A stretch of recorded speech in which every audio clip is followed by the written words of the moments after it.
열왕기하 6장 24절에서 7장 2절까지 말씀입니다. 열왕기하 6장 24절부터 7장 2절까지 말씀인데요, 24절을 제가 먼저 읽고 교독합니다. 우리 하나님의 말씀입니다. 이후에 아람 왕 베나닷이 그의 온 군대를 모아 올라와서 사마리아를 에워싸니, 아람 사람이 사마리아를 에워싸므로 성중이 크게 줄여서 나귀머리 하나에 은 80세겔이요 비둘기똥 4분의 1갑에 은 5세겔이라 하니, 이스라엘 왕이 성 위로 지나갈 때에 한 여인이 외쳐 이르되 나의 주 왕이여 도우소서. 왕이 이르되 여호와께서 너를 돕지 아니하시면 내가 무엇으로 너를 도우랴? 타작마당으로 말미암아 하겠느냐? 포도주 틀로 말미암아 하겠느냐 하니라. 또 이르되 무슨 일이냐 하니, 여인이 대답하되 이 여인이 내게 이르기를 내 아들을 내놓으라. 우리가 오늘 먹고 내일은 내 아들을 먹자 하매, 우리가 드디어 내 아들을 삶아 먹었더니 이튿날에 내가 그 여인에게 이르되 내 아들을 내놓아라. 우리가 먹으리라 하나 그가 그의 아들을 숨겼나이다 하는지라. 왕이 그 여인의 말을 듣고 자기 옷을 찢으니라. 그가 성 위로 지나갈 때에 백성이 본즉 그의 속살에 굵은 배를 입었더라. 왕이 이르되 사밧의 아들 엘리사의 머리가 오늘 그 몸에 붙어 있으면 하나님이 내게 벌 위에 벌을 내리실지로다 하니라. 그때에 엘리사가 그의 집에 앉아 있고 장로들이 그와 함께 앉아 있는데, 왕이 자기 처소에서 사람을 보냈더니 그 사자가 이르기 전에 엘리사가 장로들에게 이르되 너희는 이 살인한 자의 아들이 내 머리를 베려고 사람을 보내는 것을 보느냐? 너희는 보다가 사자가 오거든 문을 닫고 문 안에 들이지 말라. 그의 주인의 발소리가 그의 뒤에서 나지 아니하느냐 하고, 무리와 말을 할 때에 그 사자가 그에게 이르니라. 왕이 이르되 이 재앙이 여호와께로부터 나왔으니 어찌 더 여호와를 기다리리요? 엘리사가 이르되 여호와의 말씀을 들을지어다. 여호와께서 이르시되 내일 이맘때에 사마리아 성문에서 고운 밀가루 한 스아를 한 세겔로 매매하고 보리 두 스아를 한 세겔로 매매하리라 하셨느니라. 그때에 왕이 그의 손에 의지하는 자 곧 한 장관이 하나님의 사람에게 대답하여 이르되 여호와께서 하늘의 창을 내신들 어찌 이런 일이 있으리요 하더라. 엘리사가 이르되 내가 내 눈으로 보리라. 그러나 그것을 먹지는 못하리라 하니라. 아멘. 먼저 24절 말씀을 보시겠습니다. 이후에 아람 왕 베나닷이 그의 온 군대를 모아 올라와서 사마리아를 에워싸니, 여기에 보시면 아람 왕 베나닷이 북이스라엘의 수도였던 사마리아를 에워싸게 됩니다. 포위를 한 것이죠. 이로 인해서 사마리아 성은 식량 공급이 끊기게 됩니다.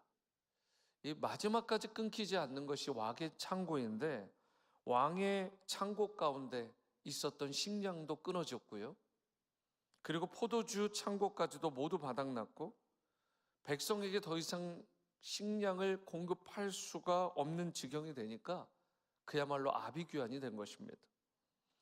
당시 극심한 식량난에 시달렸던 사마리아 성의 심각성이 25절에 이렇게 표현되고 있습니다. 아람 사람이 사마리아를 에워싸므로 성중이 크게 줄여서 나귀머리 하나에 은 80세겔이요 비둘기똥 4분의 1갑에 은 5세겔이라 하니, 나귀머리는 율법에서 금지된, 그러니까 먹어서는 안 되는 음식입니다.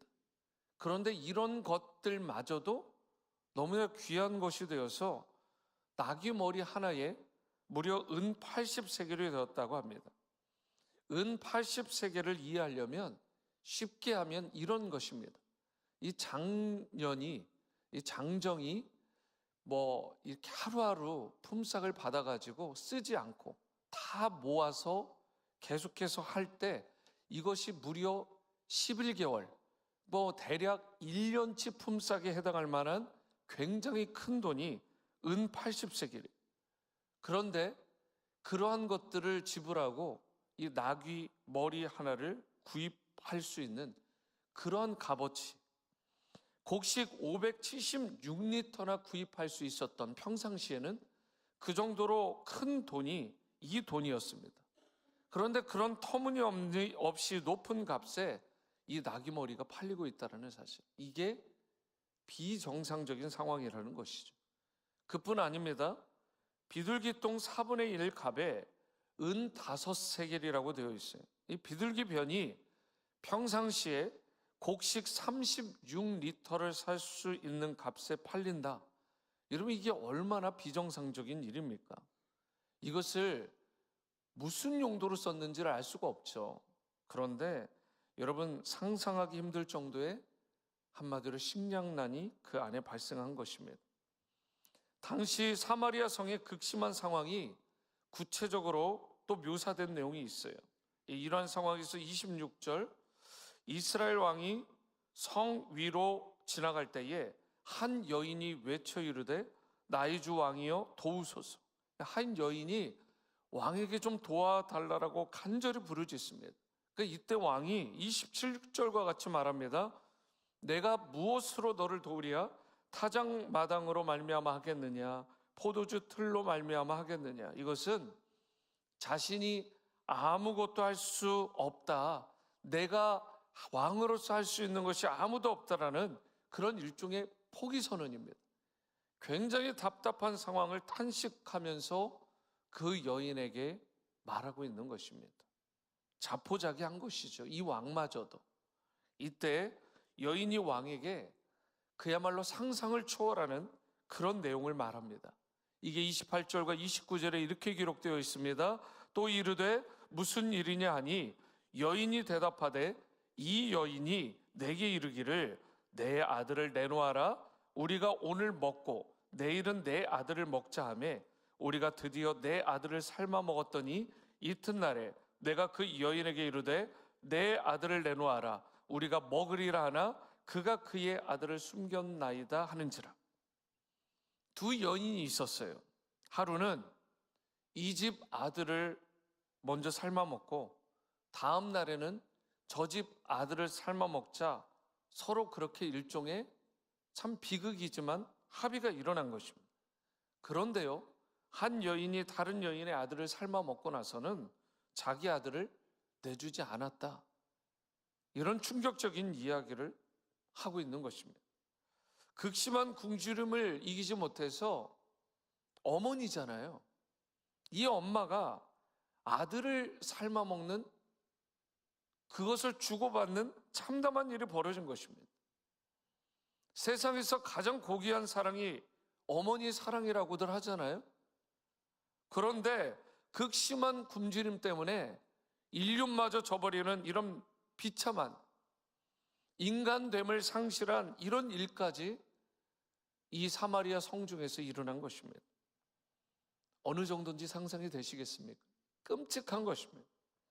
그러자 이스라엘 왕 여호람이요 30절과 같이 굵은 베옷을 입었습니다. 그 절망적인 상황, 너무나 비극적이고 비참한 현실 앞에서 자기가 표현할 수 있는 최고의 슬픔을 표현한 것이 이 왕이 굵은 베옷을 입은 것입니다. 그러나 이 모습이 우리가 하나님 앞에서 저가 자신을 돌아보고 회개하고 하나님의 은혜를 구했다라고 생각하면 오해입니다. 여호람은 자기가 굵은 베를 입었을지는 모르지만 여호와 하나님 앞에 은혜를 구하지 않습니다. 성경을 보시면 자신의 잘못 돌아보지 않습니다. 끝까지 자기는 잘한 거예요. 모든 것은 다른 사람 탓인 것입니다. 엘리사를 탓하고, 그리고 이것을 방비하지 못한 건 자기 탓이 아니라 누군가를 하나 정해놓고 그 사람을 온갖 탓하고 있는 것입니다. 그리고 궁극적으로 그것은 하나님에 대한 원망이었습니다. 하나님께서 어떻게 우리에게 이러실 수 있느냐고 원망하고 있는 것입니다. 이 일이 왜 일어났는지 생각도 해보지 않고, 그리고 그 마음을 치면서 딱딱한 마음속에 있는 돌덩어리를 드러내기는커녕, 회개하기는커녕 하나님을 향해 하나님의 사람 엘리사 선지자를 통해서 적개심을 가지고 오히려 그들을 비난하고 있는 모습입니다. 회개하는 듯한 모양은 있었지만 슬퍼하는 기색은 있었지만 하나님 앞에서 참다운 회개는 없었던 것입니다. 진정한 회개가 없었던 거예요. 성도된 우리는 항상 하나님 앞에서 겸손한 모습을 잃지 말아야 되잖아요. 그래서 하나님께서 항상 그런 건 아니지만 대부분 우리 인생 가운데 고통이 찾아올 때 우리를 낮추시고 우리를 하나님께서 원하시는 모습으로 그분의 성품으로 빚고자 하는 특별한 계획이 있다는 사실을 우리가 기억할 필요가 있습니다. 특히 인생에 큰 위기가 닥칠 때 우리가 취해야 될 그 고통에 대한 바른 자세 중에 하나는 마음을 겸비하게 하는 것입니다. 늘 강조하지만 욥과 같은 상황이 있기 때문에 내가 고통받는 것이 꼭 나의 죄 때문이다 이렇게 단정 지을 수는 없지만 그럼에도 불구하고 대부분이 그렇기 때문에 그 가운데 왜 이런 고통이 오는지, 왜 이런 시련과 역경이 나에게 찾아오는지, 문제가 찾아오는지 이런 부분 앞에서 나를 주님 앞에서 치고 겸비하고 낮은 자세로 오히려 주님의 은혜와 뜻을 구하면서 주님 앞에 납작 엎드리는 것이 필요하다는 것입니다. 그때그때 위기를 극복하는 것, 여러분 물론 중요하겠죠. 그때그때 문제가 해결되면 그런데 하나님이 원하시는 뜻대로 그리고 하나님이 원하시는 그 형상대로 내가 빚어질 수 있을까요? 결코 그럴 수 없습니다. 그렇기 때문에 우리가 기도할 때도 우리가 신앙생활할 때도 궁극적으로 문제가 그때그때 해결되는 것이 하나님의 뜻만은 아니라는 것입니다. 하나님의 여러분과 저를 향한 뜻은 더 크고 놀라운 계획이 있는 거예요. 그것은 바로 하나님께서 원하시는 뜻 가운데 우리를 이끌기 원하시고 하나님 앞에서 더욱더 하나님만 의지하고 신뢰하고 하나님 앞에 납작 엎드리는 모습을 원하시고 그 겸비한 가운데 하나님께서 원하시는 성품으로 빚어지는 것을 우리 하나님은 원하신다는 것입니다. 참으로 중요한 것은 하나님의 뜻이 무엇인지, 하나님께서 원하시는 것이 무엇인지를 알아가는 과정들이 필요한 것입니다. 그리고 그 과정을 통해서 하나님과 친밀함을 우리가 날마다 더욱더 깊이 하며 회복할 수 있어야 돼요. 상황이 절망적일수록 더욱 하나님 앞에 가까이 가는 여러분과 저의 삶이 될 수 있게 되기를 바랍니다. 상황이 고통스럽지만 그 가운데서 하나님만 의지하고 신뢰하는 여러분과 저의 삶이 될 수 있게 되기를 바랍니다. 가족을 여의고 또 인생의 문제 가운데 예기치 못한 역경이 닥칠 때 여러분 그 순간 우리는 다 하나님의 계획을 알 수는 없지만 그 가운데서 특별한 하나님의 사랑과 은혜의 손길을 경험하는 여러분들의 삶과 가족이 될 수 있게 되기를 축복합니다. 여러분 절망이라는 것은 우리의 신앙 사전에 우리가 낙담한다라는 것은 우리의 사전에 없어야 됩니다. 무슨 말이냐면 위기 가운데에서 절망하고 손을 놔버리면 안 되는 것입니다. 오히려 위기를 기회로 삼기 위해서 하나님 앞에 기도의 자리로 나가야 되는 것입니다. 위기 가운데 더욱더 기도할 뿐만 아니라 하나님께서 나에게 주신 언약의 말씀을 붙들어야 되는 것입니다. 하나님을 철저히 신뢰함으로 말미암아 그분을 의지함으로 말미암아 절망을 딛고 다시금 일어서서 주님을 오히려 찬양하는 시편 기자 다윗과 같은 그리고 엘리사와 같은 그리고 하나님의 사람들과 같은 그런 모습으로 빚어지는 믿음의 성도들로 여러분과 제가 서게 돼야 될 줄로 믿습니다. 이어서 32절 말씀도 보십니다. 그때 엘리사가 그의 집에 앉아 있고 장로들이 그와 함께 앉아 있는데 왕이 자기 처소에서 사람을 보냈더니 그 사자가 이르기 전에 엘리사가 장로들에게 이르되 너희는 이 살인한 자의 아들이 내 머리를 베려고 사람을 보내는 것을 보느냐? 너희는 보다가 사자가 오거든 문을 닫고 문 안에 들이지 말라. 그의 주인의 발소리가 그의 뒤에서 나지 아니하느냐 하고. 32절 상반절을 다시 보시면 그때에 엘리사가 그의 집에 앉아 있고 장로들이 그와 함께 앉아 있었다라고 말합니다. 백성의 지도자인 장로들이 왕을 찾아가지 않았다라는 거예요. 누구를 찾아갔어요? 그들이 엘리사에게 왔다라는 것입니다. 결국은 이 당시 진짜 리더가 누군가를 아는 자들이 있었던 거예요. 그러니까 정치적으로 보면 군사적으로 보면 북이스라엘의 왕이 진짜 리더인 것처럼 보일지 모르지만 이렇게 영적으로 깨어 있는 자들은 안 것입니다. 하나님의 사람이었던 엘리사가 결국은 그 이면에 있는 하나님이 진정한 왕이시구나, 이 부분을 저들이 인정하고 엘리사에게 희망을 걸고 그들에게 붙은 것입니다. 이쯤 되면 왕이 회심하고 자신의 책임을 통감하고 하나님과 하나님의 사람 엘리사에게 매어 달리면서 좀 도와달라고, 이 문제를 해결해 달라고 해야 되는데, 그러기는커녕 계속해서 이 여호람은 하나님에게 원망하고 엘리사를 향해서 적개심을 품으면서 그 모습이 계속해서 악해지고 추해지는 모습을 보게 됩니다. 여러분, 위기라는 것은 사람의 마음 가운데 그 순간에 무엇이 있는지를 드러내는 툴이 됩니다. 그런 기간이 되는 거예요. 그러니까 신앙이 좋다라고 하는 이들도 위기가 닥쳐봐야, 인생의 어려움과 난관이 닥쳐봐야 그 사람이 어떤 사람인지가 제대로 드러나게 되는 것입니다. 이스라엘의 왕은요, 그야말로 밑바닥이 다 드러난 것입니다. 이스라엘의 왕은 위기가 닥치니까 아까도 말씀드렸듯이 엘리사를 원망해요. 그리고 이 재앙이 결국은 하나님으로부터 온 것이고 이 모든 것은 하나님으로부터 빚어졌다라고 하나님까지 원망하고 있는 것입니다. 하나님의 은혜를 구해야 되는데, 그에게 무릎을 꿇어야 되는데 그가 하나님께 은혜를 구하지 않은 것입니다. 도리어 하나님을 이렇게 비난했어요. 33절 말씀을 제가 메시지 성경으로 읽어드립니다. 잘 한번 들어보십시오. 이 재앙은 하나님이 직접 내린 것이다. 다음은 또 무엇이냐? 이제 하나님이라면 지긋지긋하다. 여러분, 지금 우리의 성경으로 보면 이렇게 지금 번역이 그냥 일반적으로 되어 있지만 메시지 성격이나 그 의미를 깊이 있게 번역한 버전들을 보면 하나님이 너무 미운 거예요. 하나님이라면 이제는 지긋지긋하답니다.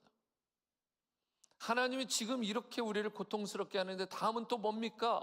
막 이렇게 대들고 있는 것입니다. 한때 여호람 왕은요, 이스라엘의 왕은 이 정도는 아니었어요. 나름 뭐 배옷도 입었고, 그리고 나름 뭐 참는 것 같기도 하고, 한때는 하나님의 이름도 부르기도 하는 것 같고, 그런데 그 기간이 굉장히 짧았습니다. 자신의 인생 전반에는 하나님을 진정성 있게 사랑하고 그분 앞에 매어 달리지 않았어요. 하나님만 자신의 인생의 주인으로 삼고 구원자로 삼고 경외하는 모습으로 나가야 되는데 그런 모습의 기간이 매우 짧았어요. 성도된 우리는 하나님을 신뢰하되 우리가 호흡이 닿는 그 순간까지 하나님을 경외하고 사랑하고 의지해야 될 줄로 믿습니다. 어떠한 순간에도 하나님을 향한 사랑을 잃지 말아야 되는 것입니다. 징계를 내가 받는다라고 생각이 들면 하나님으로부터 도망가고 그분을 원망하고 탓하기보다 오히려 하나님께로 의도적으로 더 가까이 가는, 달려가는 여러분과 저의 삶이 될 수 있게 되기를 바랍니다. 7장 1절에 보시면 엘리사는 앞으로 어떤 일이 일어날지 구체적으로 시장의 물가를 이렇게 예언을 합니다. 고운 밀가루 한 스아가 한 세겔에 매매되고요, 보리 두 스아가 한 세겔에 매매될 것이라는 예언이죠. 한 스아는 약 7.2리터, 즉 2대 반 정도 되는 양이고요, 밀가루 한 스아의 한 세겔은 일반적으로 너무나 평화로운, 너무나 모든 것들이 풍족한 시대에 볼 수 있는 지극히 정상적인 가격으로 한순간에 돌아올 것이다라는 것입니다. 결국은 엘리사의 예언이 어떤 내용이에요? 이 아람 군대가 포위를 풀어내고 결국은 그들이 물러내고 사마리아 성이 평화를 찾을 것이다라는 것, 이걸 예언한 것입니다. 그런데 7장 2절 말씀해 보시면 왕의 측근이라 할 정도로 왕 가까이 있던 장관이 엘리사의 이 예언을 듣고 나서 어떻게 반응합니까? 2절 중반에요, 여호와께서 하늘의 창을 내신들 어찌 이런 일이 있으리요? 이게 굉장히 믿음 있는 말 같잖아요. 하나님의 이름을 썼으니까 그럴싸하잖아요. 근데 여러분, 여호와께서 이 이름을 불렀다는 자체가 중요한 게 아니라 뒤에 어떤 내용이 나오느냐예요. 하늘에 하나님이 창을 내시는데 이게 가능해? 하나님도 이거 못해, 이 뜻입니다. 여호람이 보낸 이 군대 장관이요, 엘리사의 예언, 곧 하나님께서 주신 말씀을 들었을 때 하나님을 조롱한 것입니다. 하나님의 말씀을 조롱했고 그 선지자 엘리야를 조롱한 것입니다. 그리고 하나님의 말씀을 불신한 이 장관에게 엘리사는요, 이 예언이 성취되는 것을 네가 눈으로 똑똑히 보긴 볼 것인데 누리지 못할 거야. 이게 뭐예요? 결국은 네가 죽게 될 것이라는 뜻입니다. 여러분, 그리고 이 예언은 그대로 성취가 되어서 백성이 많은 양식을 먹게 되면서 기쁨의 축제가 되던 그 순간에 오히려 그 많은 군중이 와가지고 짓밟혀서 죽게 되는 비참한 신세가 되고 맙니다. 불신앙을 보였던 장관의 최후, 하나님을 경멸하고 멸시했던 자의 최후의 모습인 것입니다. 얼마나 비참한 인생입니까? 사람한테 밟혀 죽는. 우리는 눈에 보이는 현실로 인해서 절망한다던가 불신앙의 자세를 취하면 안 됩니다. 하나님이 주신 구원의 약속을 굳게 믿고 하나님의 말씀과 그리고 능력을 철저히 온전히 신뢰해야 됩니다. 절망은 우리의 신앙사전에 절대로 있어서는 안 된다는 이 사실을 기억하시고 어떠한 위기와 문제 가운데서도 오히려 겸손히 하나님께 나가서 그분의 은혜를 구하면서 그분의 능력만을 붙드는 성도된 여러분과 저의 삶이 될 수 있게 되기를 바랍니다. 그리하여 하나님의 한계와 제한이 없으신 그 무한한 사랑과 긍휼을 이 땅에서 풍성히 누리시고 현실을 넘어 역사하시는 그 주님의 능력으로 날마다 기쁨으로 살아가며 승리하시는 여러분과 저의 삶이 될 수 있게 되기를 주님의 이름으로 축원합니다. 기도하십니다. 사랑과 은혜의 주님, 절망의 상황 가운데 여호람이 보였던, 또 엘리사가 보였던 애티튜드가 너무나 다름을 보게 됩니다. 하나님, 우리 가운데 절망이 찾아오면, 고통이 찾아오면 더욱더 의도적으로 열심으로 하나님 앞에 다가가서 무릎으로 하나님의 뜻을 구하고 겸손히 자신을 돌아보며 하나님의 은혜 가운데, 능력 가운데 거할 수 있는 회복의 성도들 되도록 긍휼과 자비를 베풀어 주옵소서. 날마다 더 하나님께 가까이 가는 우리 사랑하는 지구촌 성도님들을 돌아보시되 새벽을 이렇게 깨우며 몸을 쳐서 굴복하며 나오는 저들의 기도와 간구에 응답하여 주시고 하늘문을 열어주셔서 한계가 없으시고 제한이 없으신 하나님의 무한한 사랑과 긍휼을 저들에게 부어주시고 현실을 넘어 역사하시는 주님의 능력으로 승리하는 기쁨의 성도들로 우리 성도님들 한 분 한 분 축복하여 주옵소서. 존귀하신 예수님의 이름으로 기도합니다. 아멘. 하늘에 계신 우리 아버지여, 이름이 거룩히 여김을 받으시오며 나라가 임하시오며 뜻이 하늘에서 이루어진 것 같이 땅에서도 이루어지이다. 오늘 우리에게 일용할 양식을 주시옵고 우리가 우리에게 죄진 자를 사여 준 것 같이 우리 죄를 사여 주시옵고 우리를 시험에 들게 하지 마시옵고 다만 악에서 구하시옵소서. 나라와 권세와 영광이 아버지께 영원히 있사옵나이다. 아멘. 아멘. 오늘도 주님께서 주시는 귀한 은혜와 응답의 축복이 임하시기를 소망합니다. 계속해서 개인의 기도로 나가십니다.